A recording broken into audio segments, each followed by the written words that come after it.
يقول تعالى إنما المؤمنون إخوة، ويقول تعالى والمؤمنون والمؤمنات بعضهم أولياء بعض. وقال صلى الله عليه وسلم مثل المسلمين في توادهم وتراحمهم وتعاطفهم كالجسد الواحد إذا اشتكى منه عضو تداعى له سائر الجسد بالحمى والسهر.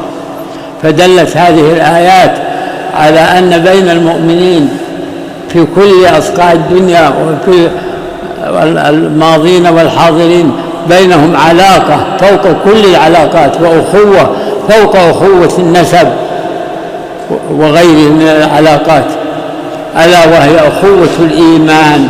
وهذه الأخوة تقتضي التحاب والتواد والتناصح والشعور بالآلام والآمال، فينبغي للمسلم أن يكون مشاركا لإخوانه المسلمين في آمالهم وفي آلامهم.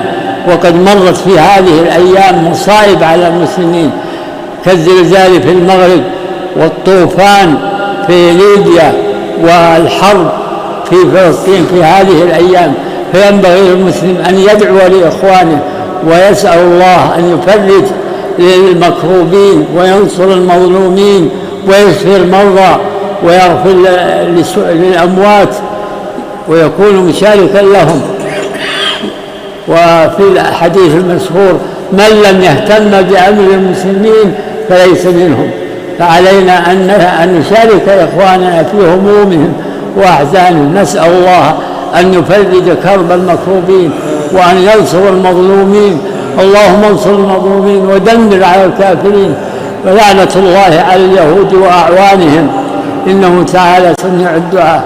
نسأل الله أن يصلح قلوبنا وأعمالنا ويهدينا صراطه المستقيم. وصلى الله وسلم وبارك على عبده ورسوله. إنا لله وإنا إليه راجعون.